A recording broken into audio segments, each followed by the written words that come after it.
and salutations, and welcome to Make Believe. I am Ren, and I am joined here tonight with my guest Briana. And you are watching a Twitch interview show designed to get LARPers talking about their stories, sharing theory crafting, etc., etc., and closing the gaps between all of our little tiny pockets of LARP communities all over the place. So first off, before I introduce you to, I never know which direction to point. My friend over here in this direction. It's flipped on my end, so you can't get too mad at me. Um, I want to thank a whole bunch of people. First off, all of you who are here in chat, and thank you, Larcian, for the sub. That was super helpful.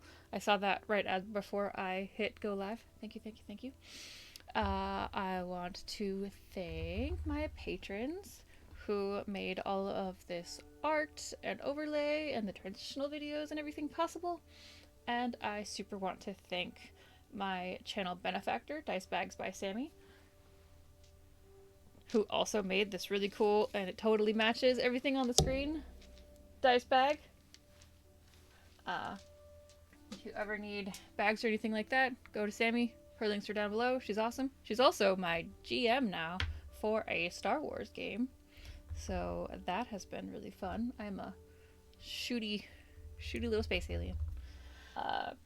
So, I am going to start popping Briana's links up onto the screen.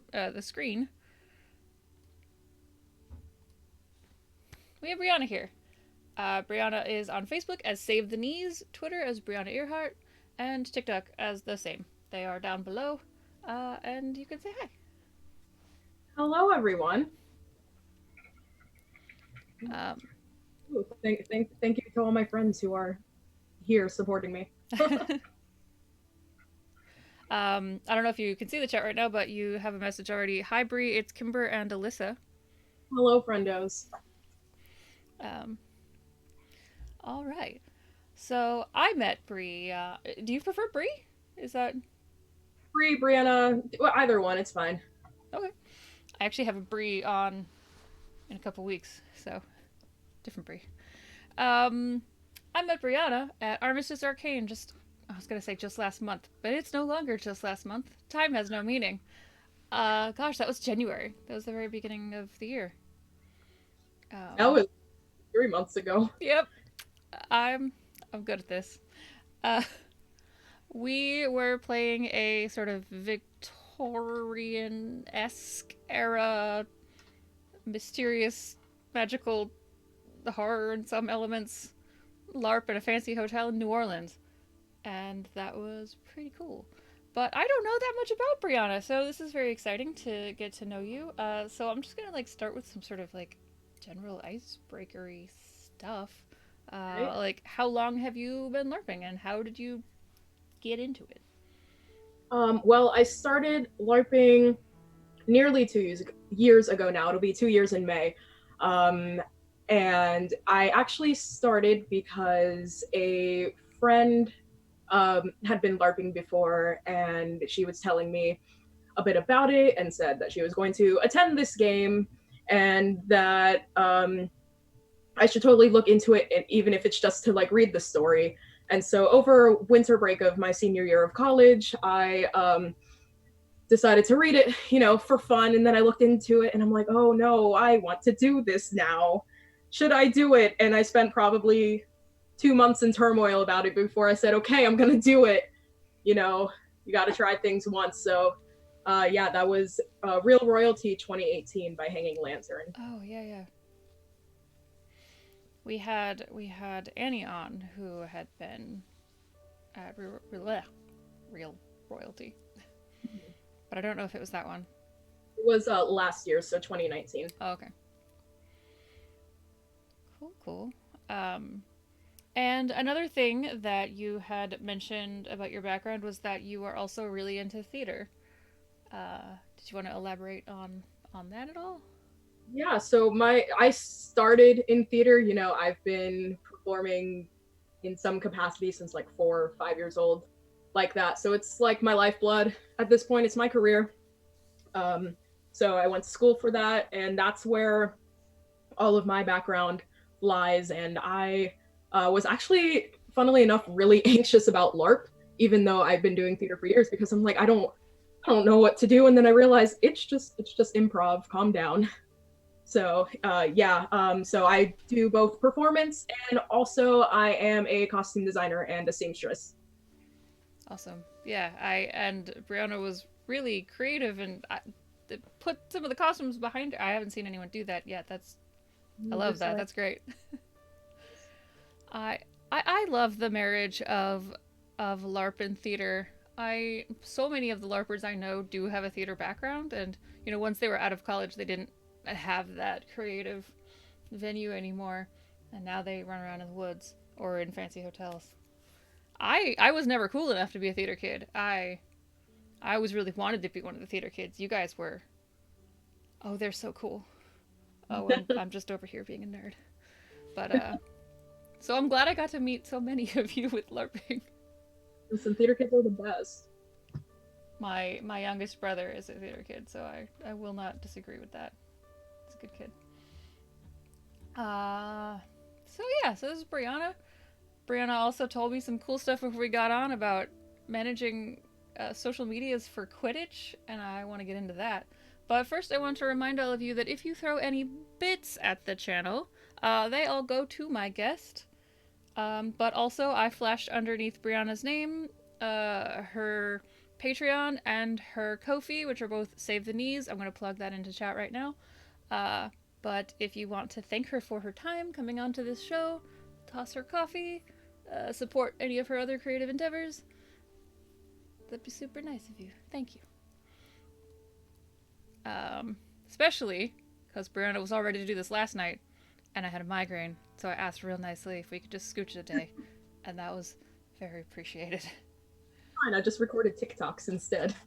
Oh, right. Right. That's why I didn't like I started following you because of Armistice, but then I started like actively poking at your page all the time because of your twin TikToks. Oh yes, the Price twins, the disasters that they are. I loved that idea though because you can do the screen switchy thing, and maybe other people have done that, but I'm not as TikTok fluent as most people, so you're the only person I've seen that has done anything like that, and I just thought that was real cool. Well, thank you. Um, There is a moth that keeps flying around here, and it's making me real sad. do you have a lamp? I guess you probably must have a lamp. I have 4, so streaming lighting. So a lot of the questions that we got from our Discord server, which you can totally join, it's full of a bunch of fun LARPers talking about LARP and lots of other stuff. The link is down below. A lot of them were about theater and costuming once I made that last pitch today saying, oh, you could ask about theater too.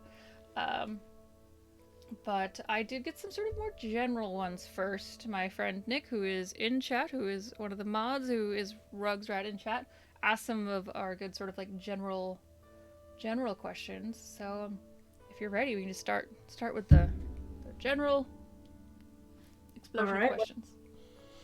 All right. Let's see. So how often do you plan for a LARP character to have certain characteristics, only for the character to quickly evolve away from them or develop new ones?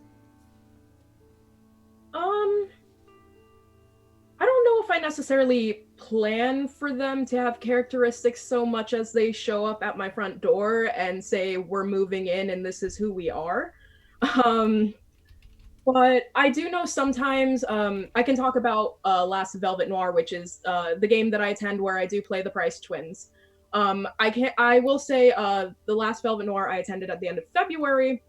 I hadn't necessarily planned for Gracie May to be a wreck, but I kind of anticipated it just because I knew the circumstances. And then when I got to game, like none of that happened. She was just like this very emotionless wall, and I'm like, oh, okay, I guess we're not crying then. That's fine. But yeah, no, I mean, I don't know if I necessarily plan any certain characteristics so much as um the circumstances end up defining my character's characteristics for me. Okay, cool, cool. Um, if you feel comfortable, have you ever had a moment that made, so speaking of emotions, have you ever had a moment that made your character just furious? What was it? And were you able to handle the sort of emotional bleed that may or may not have come from it? Oh, Or time. any other strong emotion, if that's not an emotion you want to talk about. All right. So, Armistice Arcane 3. Rest in peace. There were a lot of emotions that Played the character Pearl LeChance. She was a spiritual medium and practitioner of Vodou. And actually, in game two, she ended up becoming the leader of Whitehorse towards the very end of game two. So in game three, I was actively leading, and at the ball, I've referenced this in chat a few times at some previous streams, but I call this Sob Chug Pass. And it's just this moment of Whitehorse all sobbing at the ball while we're chugging a bottle of Kraken and then passing it to the next person. And the reason why that all happened in the first place, why we were all sobbing, and just um, earlier in the day, some circumstances had happened with some characters. I'm trying to remain sort of vague because, as some people may not know, Armistice is still running a second Chronicle. So I don't want to give too much away because I don't know what's going on yet. But under some circumstances, two of Pearl's faction members did some unsavory things, and Pearl had to kick them out of Whitehorse because he was like, nope, not standing for this, not doing it. And so it caused this domino effect where Pearl was like, hey, these two are kicked out. And someone else was like, okay, well, bad news, I'm leaving too. And Pearl's like, oh, okay. Hey, Angeline, who was Pearl's other leader, just so you know, this character also dipped out. And Angeline was like, oh yeah, I am leaving as well. And Pearl, I broke down completely. Christina, I love you. She gave this beautiful speech to Pearl that touched me. I don't think at that point we were trying to even keep our characters or ourselves separate. But anyway, I took Angeline over and I gathered all of Whitehorse and I said, all right, this is the last time the club's ever going to be together like this. And we all just started crying. So, yeah. There's a second half of this question. How did I deal with that? As well as I could. Yeah, I mean, it's really hard when you know it's the last game and like a lot of stuff you say starts applying, in real life as well. But we got through it. You're getting a lot of heart emojis and hugs in the chat feed right now for that story. Yes, broke girl, Christina, you broke her. I remember, so somebody pointed you out to me at game and said, that's Pearl, that's the leader of Whitehorse, and I was like, oh well, she's way too cool for me to ever talk to. So I think I had maybe 2 words with you the whole game. Yeah, I did see you at game, and I was like, I want to find an opportunity to speak with Ren, and then I never did, just because Whitehorse was busy over in a corner being dramatic, and Pearl's like, oh, I gotta go deal with it. Yeah, no. Beacon Hill also had a ton of nonsense going on, and I was busy deciding to avoid all of the nonsense and just have a love story instead. So I remember like one of the goals towards the beginning of game, approaching the leaders of Beacon Hill, being like, "Listen, we got to take care of the Darby problem." and like, if y'all don't take care of it, I have faction members that are gonna take care of it. So, just warning you. I spent the good first half of that game like being behind Darby with my arms crossed, like yeah, I'm Darby's like surrogate son. Yeah, whatever Darby says, whatever Darby says. What is Darby saying? Oh, how do I feel about this? Oh dear. Yeah, that was a heck of a weekend. Oh, I'm still wrecked from it, so I find so the part of that question was like, how did you handle the character bleed, if any? And I found, to be perfectly honest, for myself, the fact that we could drink at that game made kind of a big difference. Because we have like, yeah, normally um I'm not a big liquor drinker. I prefer either cocktails or I'll drink wine, but that bottle was handed to me and without a second thought I just started chugging it and halfway through I'm like, "You don't drink liquor. You do not drink liquor." And I put it down and had to chug water. But we did shots Friday night at as Beacon Hill, and I also do not drink liquor. Like, I'm good after a couple sips of pretty light things. yeah, no, So, white drinking faction. We have our constitutionals. Cheers, by the way, to the pale horse. So we have we had quite a few constitutionals where we just and had some alcohol. Renee, who was in my faction, had just like this big thermosy thing going around the whole game. Every time I looked kind of sad, she would just be like, "Here," like, "All right, well, whatever." When in New Orleans. Yeah, I remember my first game, which was Armistice 2. Like they just kept producing alcohol out of nowhere. Yeah. And I'm like, where does it keep coming from? Was it? I think Charlie had it in his cane. So What? yeah, That's like awesome. like flasks in the cane. That's awesome. All the bishops wants to know if I keep the VODs after each interview. I keep them as long as Twitch will let me. It lets me keep them up for 2 weeks. I download all the files though, and I kind of edit them down. I chop off the 15 minutes of starting soon or however long it takes, and I stick them on YouTube. I am a little behind on that, but this will go up on YouTube as quickly as I can. So, yeah. Okay. I'm already getting some questions in the chat, so thank you very much. I am copying them down when I see them. All right. Um, so Dave the Bard would like to know if you have ever made something that is a common anchor between all of your characters, intentionally or accidentally, or if you always have them all be just very opposite-y. Um, common anchor as in I think like elements or things that just like something in common, I think is what the I intent don't is. I guess I mean their common anchor is me. I guess I don't think any of the characters I've only played in theory 3 different LARPs: Armistice, Arcane, Real Royalty, and Velvet Noir. Um, and all of my characters for those games, except for Pearl, obviously I played her twice, but all of my characters have been super different. In that mostly because I've asked for it to be completely different. Yeah. So so like I ricochet back and forth um, between characters. Um, and if they do have a common anchor, I don't think it's necessarily anything that I have made conscious.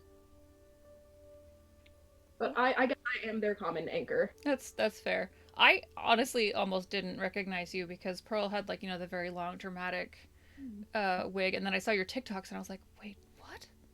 Is that the same human? Yeah, yeah. I guess it must be. Listen, sometimes I do my stuff for LARP and I look at myself and I'm like, that's not the same human. I think the only time I ever successfully pulled that off was Armistice because I had like that sort of like gray wig on and the facial hair, and for a couple hours, like friends of mine had no idea that that was me, and so I'm pretty proud of that. But yeah. Um. Okay, so that was a lot of character questions. We do have more character questions, but I'm gonna pop back over to costuming since a lot of people were very curious about that. Um, And Dan, who is another one of my awesome mod squad, And who goes to Velvet Noir with you. Dan would like to know, I know you're really big into sewing and costuming. How do you go about building and designing your characters?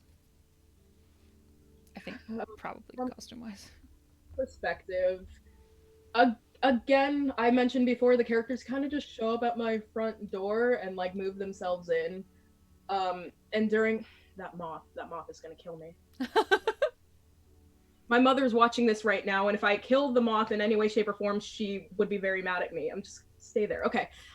In turn, like I said, they just kind of show up, move themselves in, don't pay the rent or anything like that, and uh, I guess their appearance kind of comes to me in like waves. So normally, when I even start designing for a character, um, I'll look at the costuming references for the game, um, and like specifically anything that's a part of my faction, the time period, and all of that.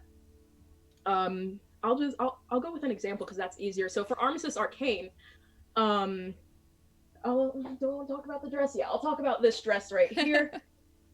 Girl's ball gown look from Armistice Arcane. I love that. I built that myself. It weighs 6 pounds, and I'm very proud of it. And also very very sad to see it on here because I still have not unpacked that suitcase from Armistice. But anyway, so the concept for this actually started at Armistice 2, and I really wanted her to be in a white gown, reminiscent of voodoo rituals and all of that stuff. But for Armistice 2, I didn't have the time because I was actually a last minute addition to the game, so I was very limited on what I had to do for costuming. But I did vow to myself that, hey, Armistice 3, I have a whole year to do it. Let's do it. So I wanted something that showed off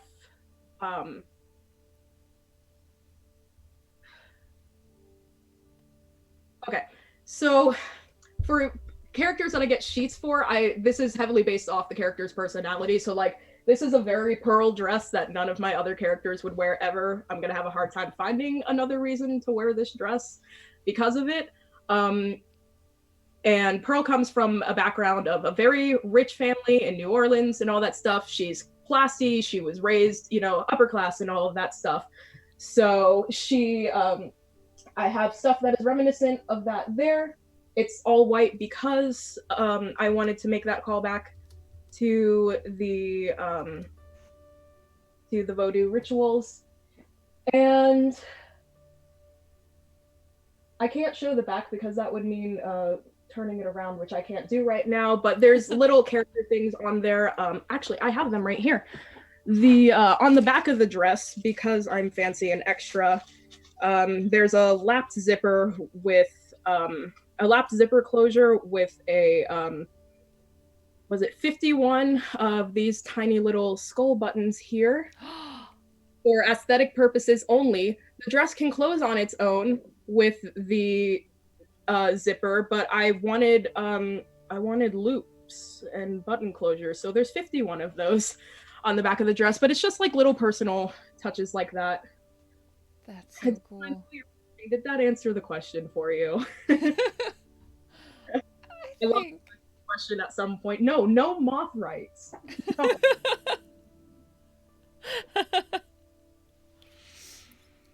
Oh, those are great buttons. Oh my gosh. Those took forever to find. I probably took about 2 weeks to find the right buttons.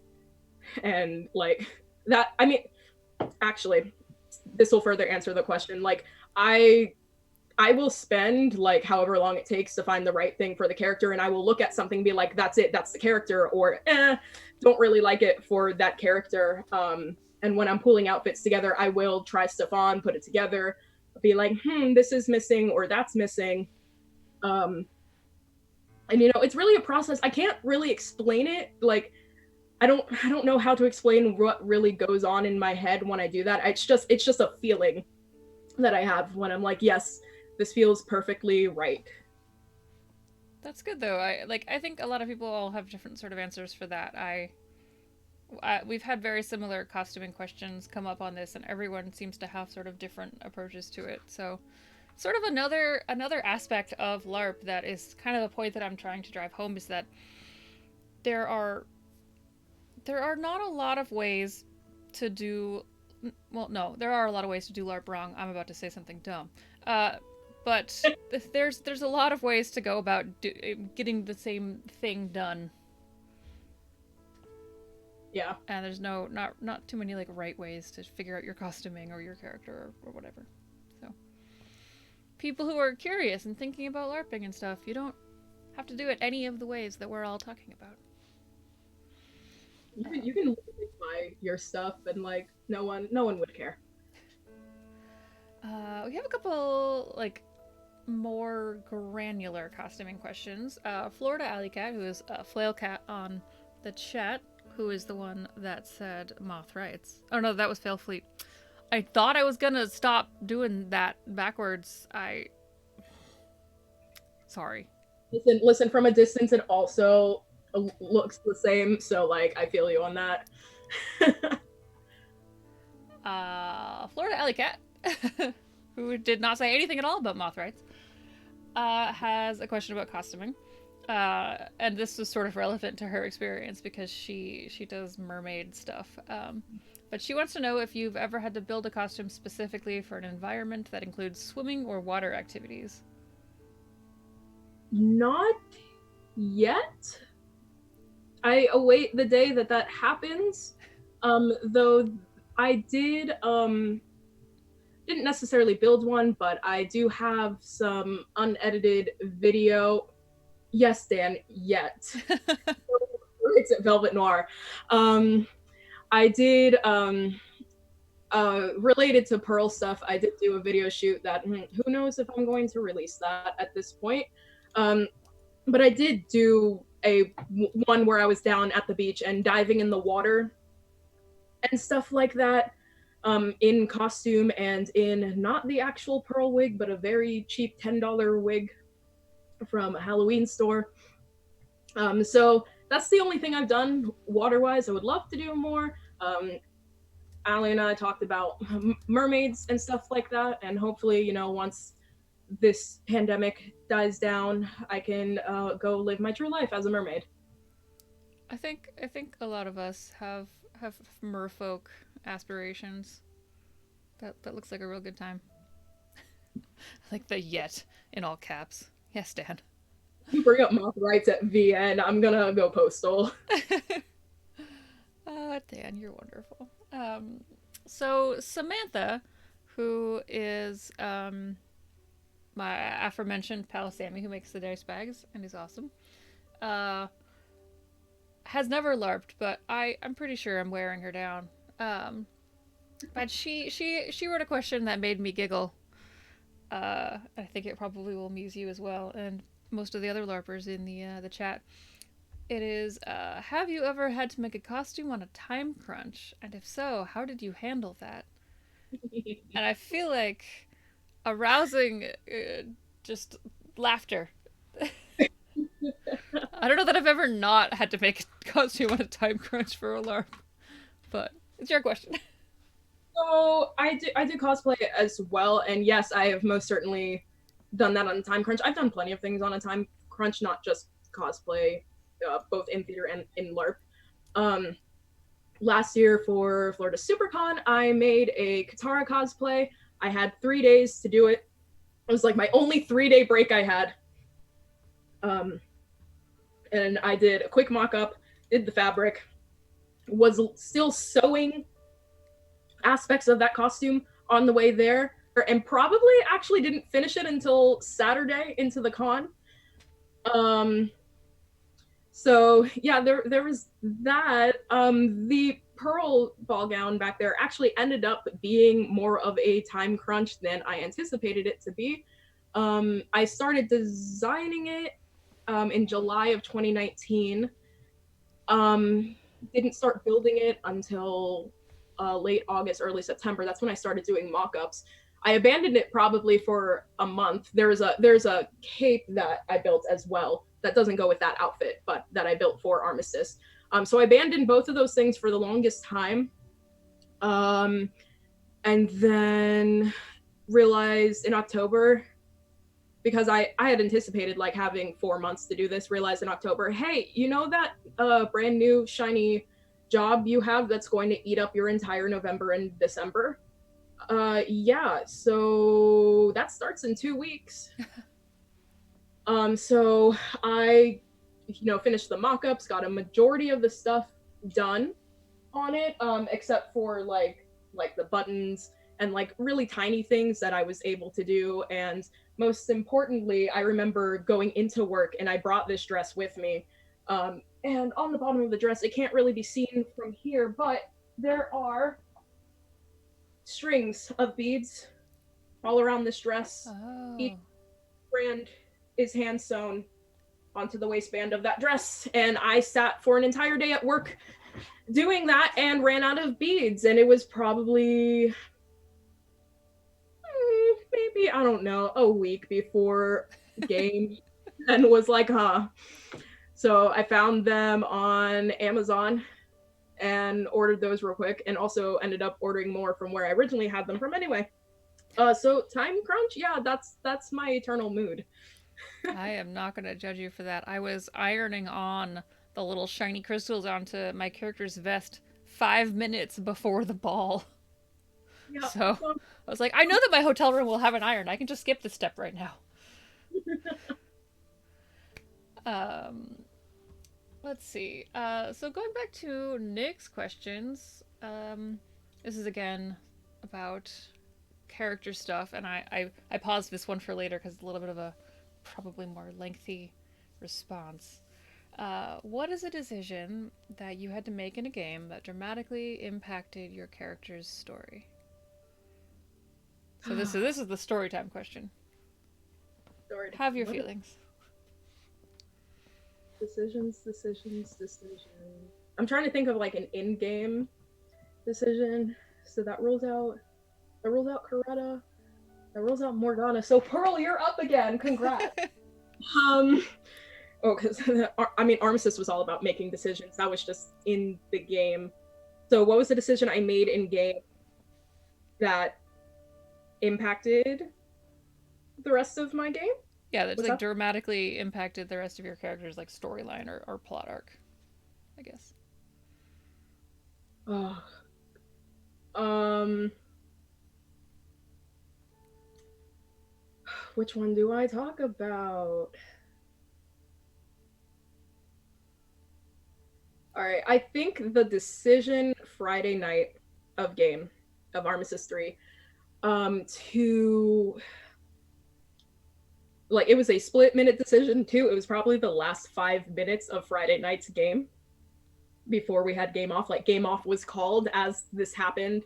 And if you plan on going to Armistice Arcane, the Kingsford Chronicles, this might get a bit spoilery, but anyway, so there are these creatures called others, or other worldly creatures that cannot be touched by any means whatsoever. They are, you know, they're others. That's what they're called. But Pearl made the decision to be like, hey, I'm gonna go fight one now. Who's coming with me? And most of White Horse was like, bad idea. And Pearl was like, I'm gonna go do it anyway because we need to find things out. And no one's doing anything, so I'm gonna go find stuff out. Took a small band of people with her. Bada bing, bada bam. The Reaper had a nice little snap with Pearl's soul. And Pearl walked around the rest of the game without a soul. Oh gosh. And it was actually kind of fun, because it was kind of left up to me to really figure out what that meant. Yes, poor Pearl, honestly. It was left up to me to figure out really what that meant for my character and stuff. And wow, it ended up being a very impactful decision in the end.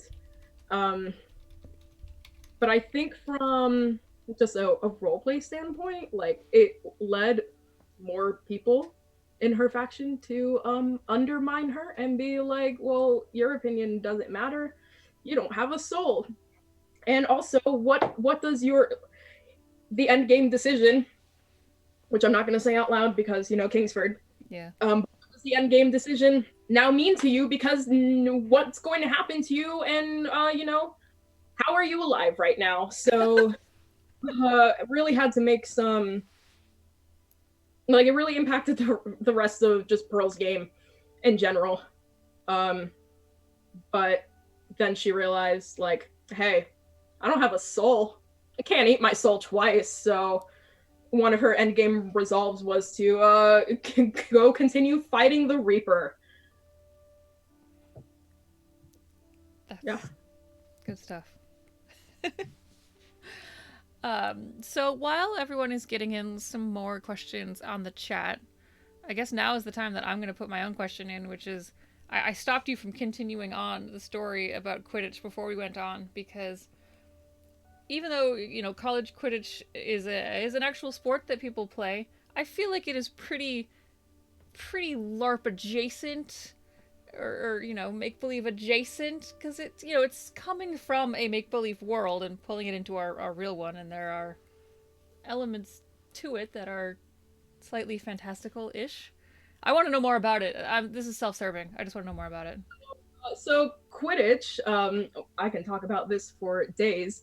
But Quidditch is, in case for those of you viewing at home, if you didn't know, it is the sport from Harry Potter, and it has been made into a real live sport. It's been around since 2010, maybe. I think it's earlier than that. Oh, it was started by Middlebury Quidditch, and it started out as a college thing and has now expanded into an international sport that is actually played not professionally, but not just by colleges anymore. There are community teams out there. There are Quidditch leagues. You have the Quidditch Premier League in the UK, and you also have Major League Quidditch in the US here. And of course, you have the national teams. And every 2 years, we have the Quidditch World Cup.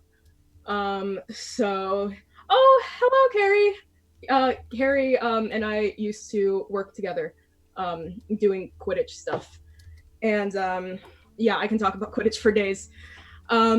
So I want to say at first, when the sport was younger, it was definitely more of a fantastical element to it. There were they wore capes. There were actual brooms, not like your standard house broom, but there were my first year of Quidditch, which was 2014 to 2015. There were brooms that were used at regionals and nationals.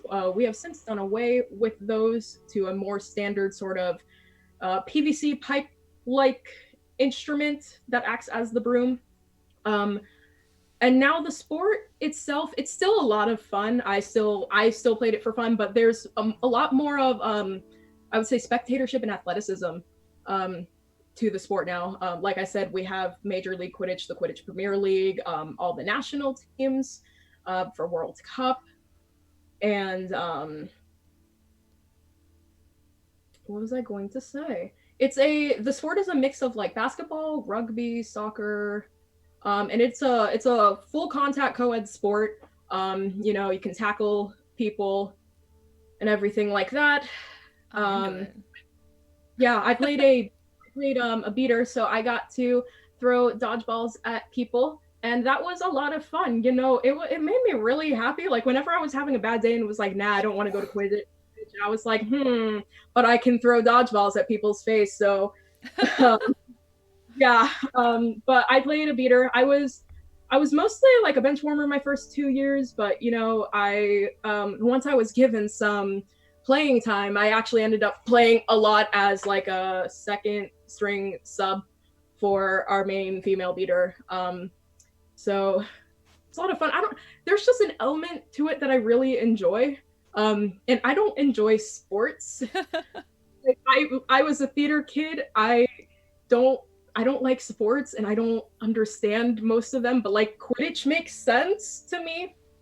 Yeah. So, somehow, like, there are elements that I still won't understand because those are purely sporty, but like playing the game really, really makes sense to me. And I just enjoyed it for the 4 years I was a part of it. And I'm still a part of it in some ways. So that's good.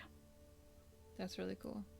So it sort of started as something that was a little more fantastical, and now it's like sport. Yeah, another thing that changed, like I said, they did away with the capes. They were harmful. Did away with the brooms. The brooms were also harmful. Another thing that was done away with, I think, the year before I joined, there used to be off pitch speaking, and the snitch is an actual person who runs around. Um, we in all in yellow. They got snitch shorts, and the snitch itself is basically a the rough equivalent is a tennis ball in a sock attached with some Velcro to the back of the shorts. That's awesome. That's the best way to explain it. But the snitch is an actual person. So, like before the start of the game, before I joined and they changed the rules, the snitch would like run off, like the actual snitch in the books, and like then the seekers would be released all that, and they'd have to go run off and go find the snitch wherever the snitch may be.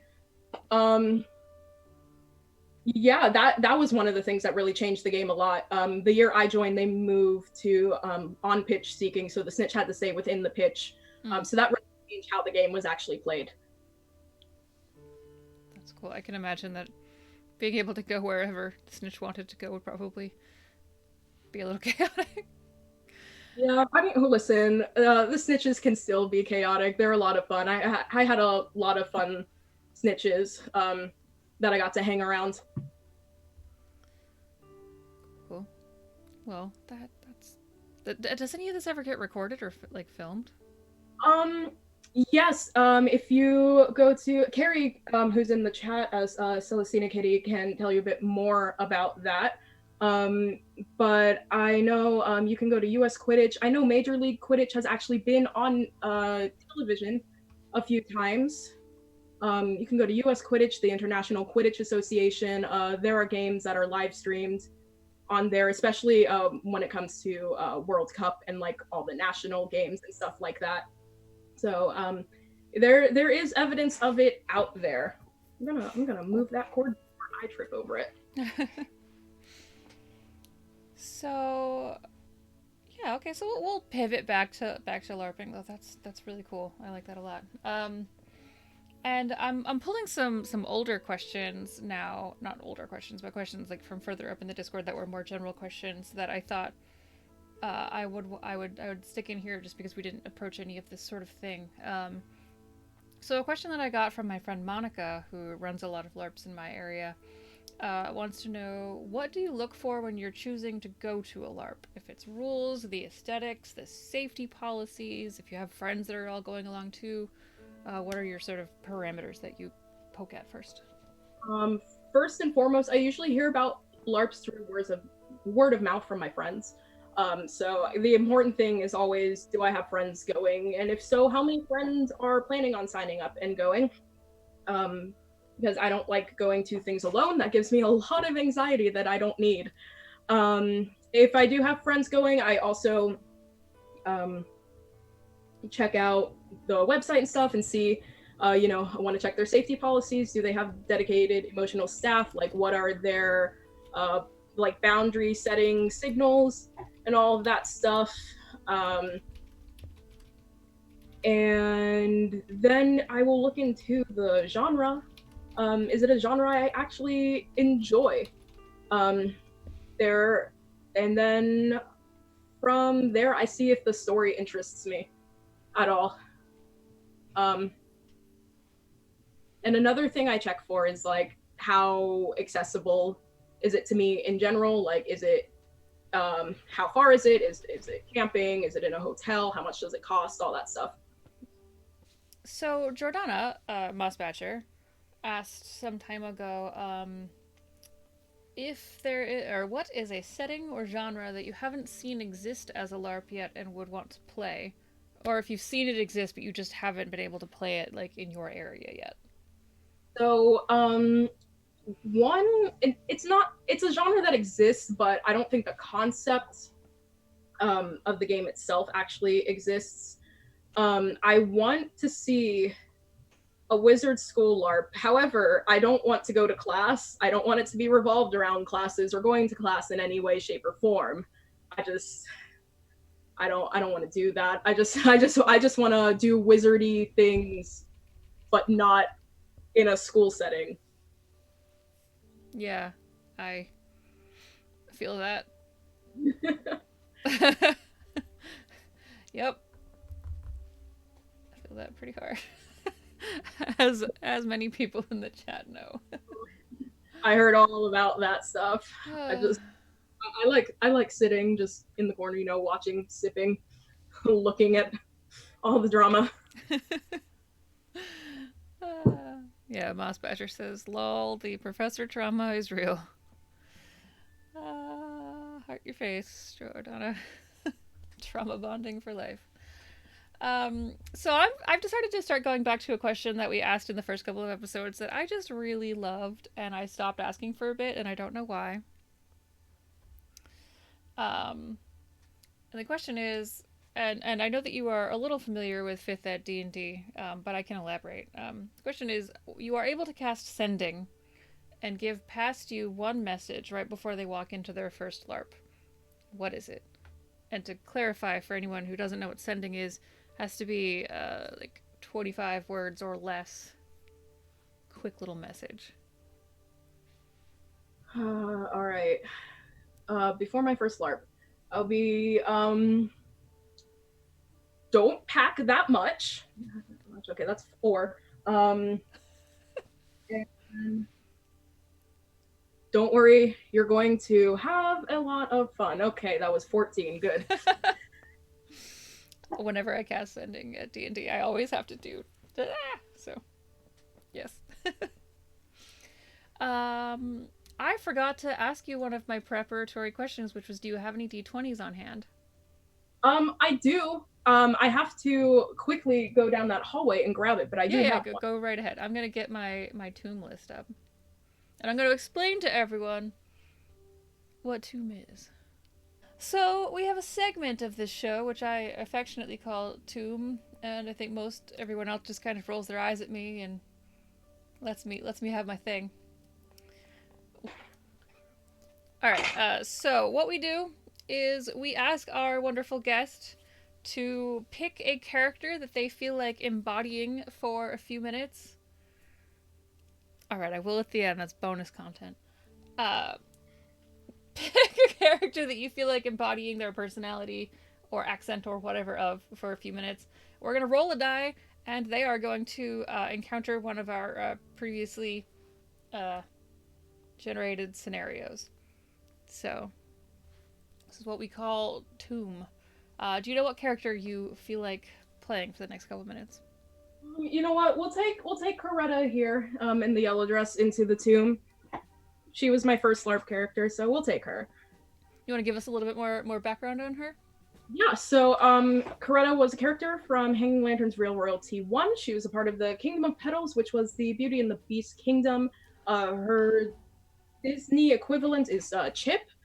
Um, Oh. one of the things about the Kingdom of Petals is that they are a kingdom who actually bans magic because they were all turned into objects for whoever knows how long.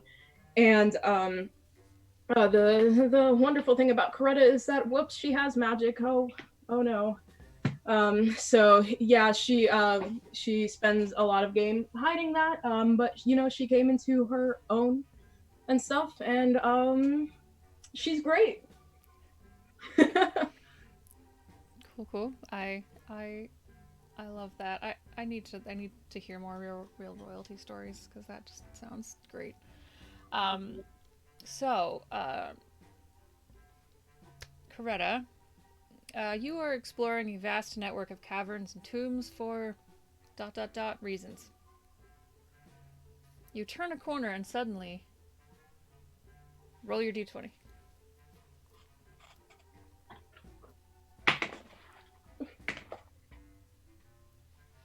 We have a 5. 5, okay.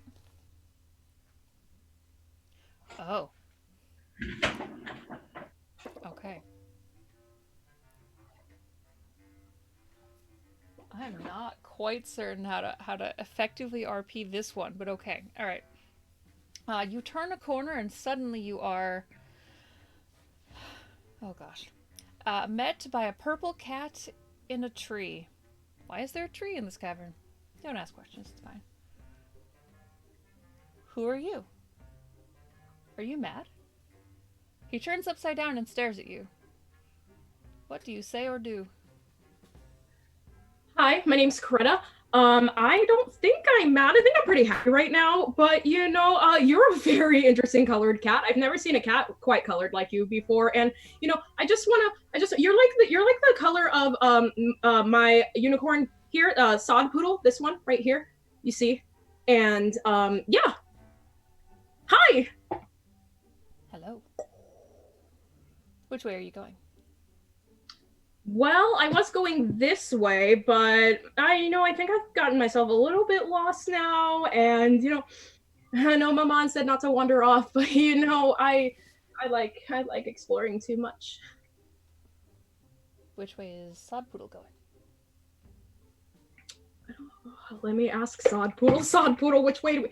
Sod Poodle's not really a good judge of character. We should ask Mayonnaise. So Mayonnaise, which way are we gonna go? All right, Mayonnaise says we're going that way. You are mad. You'll fit in well here. And you see a big purple portal pop up in the corner, and you can proceed. All right, I proceed through the portal. Oh my god, Sod Poodle! That was amazing. I do not know how to play the Cheshire Cat, so thanks to who wrote that question. I feel like I owe people explanations. I would like to hear these. So, like I mentioned, Coretta was my first LARP character. I love. I didn't really know what to do with LARP and stuff, and I was just kind of like, minorly prepping. I was in my last semester of college as I was doing this, so I had plenty of time because the game wasn't until May. But I was at the art store one day with said friend who got me into LARPing in the first place. I was there not for, LARP things. I was there for art supplies for class, and we're wandering the the front little section. The things that you see, and like, no, now I have to spend money on them because they're cute. So I found these unicorn finger puppets, and was like, I kind of need them for LARP. I don't know why, but I really need them. So I bought them and promptly forgot about them for months until I graduated and was, unpacking some stuff and was like, oh no, I found them. They're perfect. So I decided, one aspect about Coretta is that, she spent the majority of her life as a teacup. She was a baby when she was turned into a teacup. She's only been not a teacup for like the past year and a half in that game. But she spent a lot of her time closed off in the palace with no one, no contact from anyone except, the other people in her kingdom. So, she has these unicorn finger puppets, and she named them all, and I decided that they were going to be named after French inventions. And that is when I learned mayonnaise is a French invention. So this is mayonnaise. The other two, the two white ones do not have a name, because I could not remember four, and I was like, mayonnaise is the most important one. The other ones can just be different every time. But then when we got to games, someone in my faction named the purple one Sod Poodle, so that name stuck as well. So yeah, there's that. Coretta's a 15-year-old hyperactive bundle of joy. I really like this character, and I really like the puppets. That's perfect. So I have popped back up onto the screen all of Brianna's socials. So just as a reminder, she's on Facebook as Save the Knees and Twitter and TikTok as Briana Earhart. You can see it up there. Go follow her. Very, very good stuff. Let's see. Also, we've got a Ko-fi also at Save the Knees, ko-fi.com/save the knees, and patreon.com/save the knees. So if you want to offer her any support for all of the content that she puts out, which is a ton of stuff, and also I'm going to pop her YouTube and all that other stuff into the chat screen. Um, yeah, support independent creators in this time of chaos. Please. And thank you so much for coming and joining us on this show. And thank you all in the chat for talking with us. This was a real sort of like bumping chat this time. You guys were great. I suppose I also just want to thank again all of my patrons who, support me and were able to fund all the tech and stuff that I need to run this show. And thank you, Dan, so much. Dan was actually kind of like a rockstar moderator this time. Dan was putting all the links in before I had the chance to, and Dan also did some moderation bouncing of creepers before I could get to it, which was incredibly helpful tonight. Thank you so much, Dan. And then I, of course, want to thank Sammi, who is our channel benefactor. I am Ren. I am at Atomic Firebird on Twitter. I'm also make_RP, make believe. You can just go down below. It's fine. Doesn't you know me? I'm here every week. I'm all over the place. Links are down there.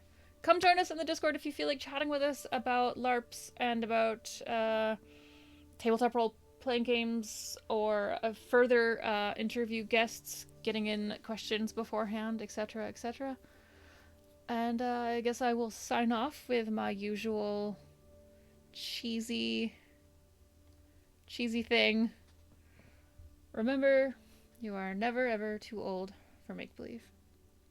Good night and thank you.